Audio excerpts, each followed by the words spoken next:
What do you think about this TSA failing 67 out of even you did better than that in high school? Well, they make you remove 100% of your shoes and belts, and it turns out that has nothing to do with preventing stuff from getting through. And we've been doing it since when? Since September 11th. Well, no, the shoes came later, right? A little bit later. I've just been reading up on the shoe bomber, Richard Reed. Richard Reed, right. Whose caper occurred in December of 2001. So immediately after, all right, essentially, the September 11th attacks, Richard Reed pulled this stunt. And think of the millions and millions and millions and millions and millions of pairs of shoes that have been removed since then. And to my knowledge, not one other attempt has been made, or not one other explosive was found in any one of those shoes. I mean, don't you think after a while they could just say, maybe this doesn't make sense? So what happened was he had his shoe in his lap, and he was trying to light it on fire. Yeah, right. And all the other passengers were like, what the hell are you doing, you jerk? And they restrained him. Right. And that was that. There was a NBA player? Yeah, former NBA player, a guy by the name of Kwame James.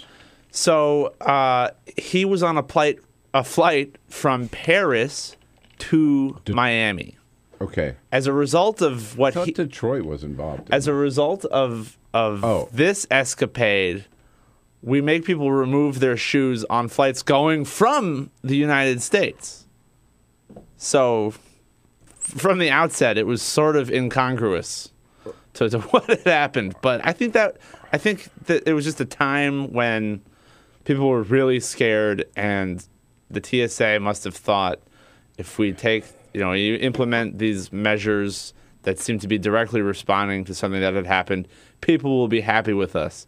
But it's got to be one of the most aggravating and seemingly unhelpful things that the TSA does, making you take your shoes off, making you take your flip-flops off. Yeah, right. If you're wearing flip-flops. Plus, it's kind of, I was in a rant just before you got here about not being able to take, even if you have a sore throat, you've got a cough or something, so you're carrying a bottle of water, which, big deal, right? That you cannot get it through TSA, but you can buy one right on the other side of the screening process.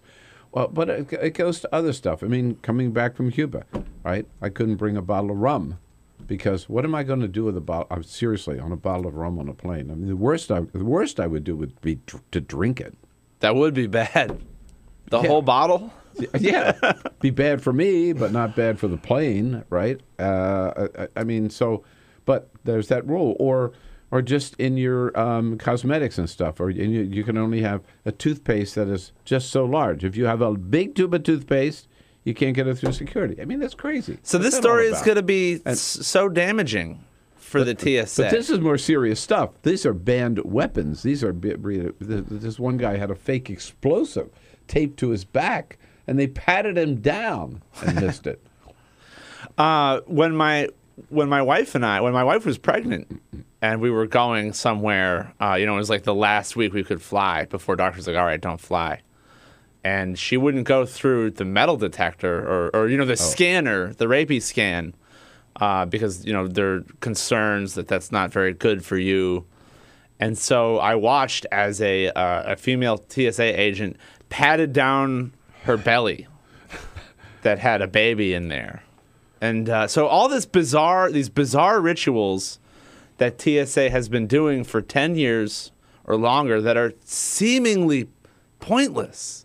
Now people will point to this story this week and be like, well, they are pointless. What's the point? Yeah. What's the point? Yeah.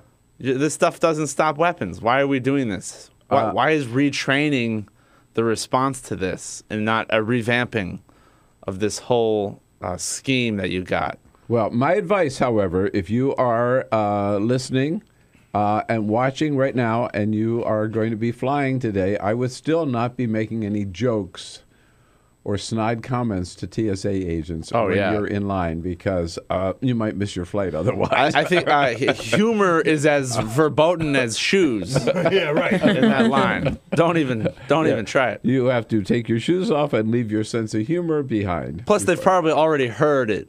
Yeah. Yeah. Every person probably says similar stuff Your like joke- we're saying right now. joke Like, this is not original. This is stupid. Like, yeah, we know. We know. So just, grin and bear it, basically, is what our advice is today, right? Okay. Oh, always. Good.